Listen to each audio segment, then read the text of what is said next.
A ver, hoy vamos a intentar algo increíble, resumir 2000 años de la historia del antiguo Israel en apenas unos minutos. Es un viaje que nos llevará por imperios, exilios y una historia de supervivencia que es, de verdad, asombrosa. Y que créanme, nos va a dar muchas claves para entender el mundo de hoy. Y el eje de todo esto es una pregunta fascinante. ¿Cómo es posible que un pueblo haya sobrevivido a la caída no de uno ni de dos, sino de 5 gigantescos imperios? Y ojo, que no estamos hablando solo de reyes y batallas, ¿eh? Es una historia de pura resiliencia, que de muchas maneras le dio forma al mundo que conocemos. Ok, pero antes de meternos de lleno, vamos a aclarar un par de cosas. Seguro han escuchado los términos israelita, hebreo y judío. Y a veces se usan como si fueran lo mismo, ¿no? Pues no lo son, al menos no en su origen. Y entender la diferencia es clave para todo lo que sigue. Empecemos por israelita. Pensemos en este como el apellido original del clan, por así decirlo.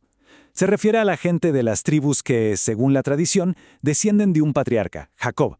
A él, la historia cuenta que Dios le cambió el nombre a Israel. De ahí, israelitas. Bastante directo. Luego está hebreo, que es una palabra incluso más antigua y la verdad un poco misteriosa. La teoría más fuerte es que viene de una palabra egipcia, apiru. Y ojo, apiru no era un pueblo específico, sino más bien una descripción, algo como nómada o gente de fuera, los que andaban un poco al margen de las grandes ciudades, básicamente los que andan errantes. Y finalmente, judío. Al principio la cosa era súper simple. Vivías en el reino de Judá, eras judío. Punto. Pero, y aquí viene lo interesante, después de un desastre total, esta palabra cambió de significado para siempre. Pasó a ser algo mucho más grande, una identidad cultural y religiosa que, increíblemente, ya no necesitaba un mapa para existir. Ok, ahora que tenemos eso claro, vámonos al principio de todo. Imaginemos esto.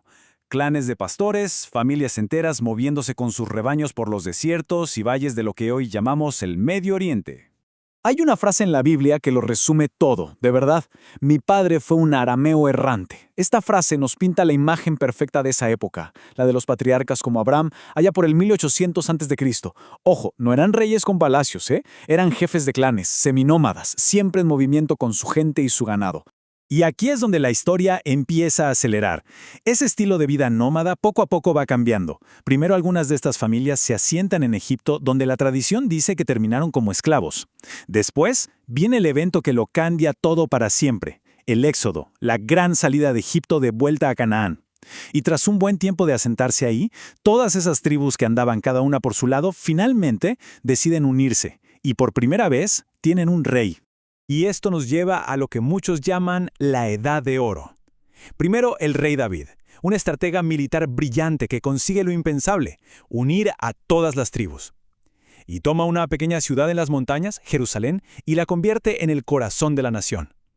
Luego su hijo Salomón, quien lleva el reino a otro nivel, con comercio, diplomacia, y construye el famoso primer templo.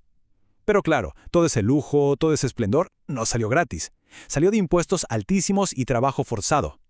Y esa fue la semilla de la destrucción. Y bueno, como se imaginan, esa tensión tenía que explotar.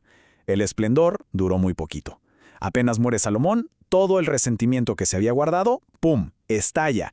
Y el reino, que tanto había costado unir, se parte en dos.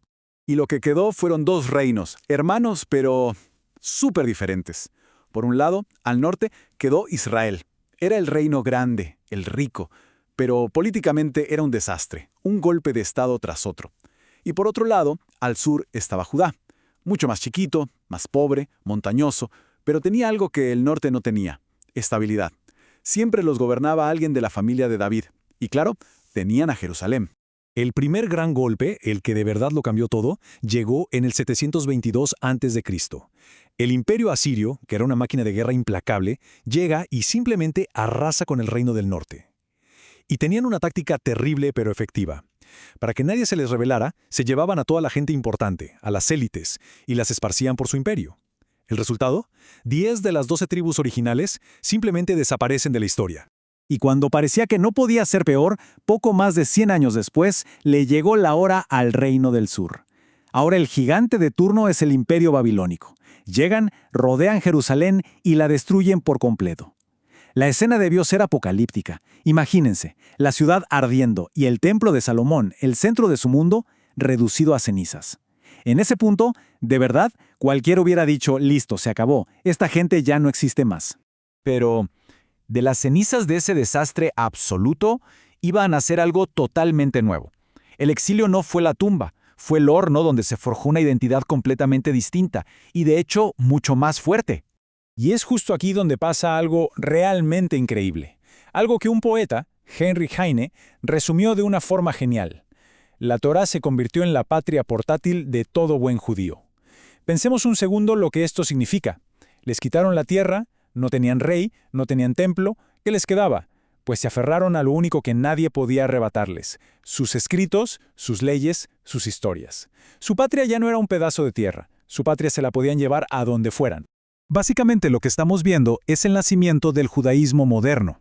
La fe ya no necesitaba un templo gigante. Ahora la comunidad se reunía en lugares más pequeños, las sinagogas. Los héroes ya no eran los reyes, sino los sabios, los escribas que juntaron todas esas tradiciones. Y ser judío ya no era de dónde eras, sino en qué creías y a qué comunidad pertenecías. No importaba en qué parte del mundo estuvieras. Y la historia, como siempre, sigue girando.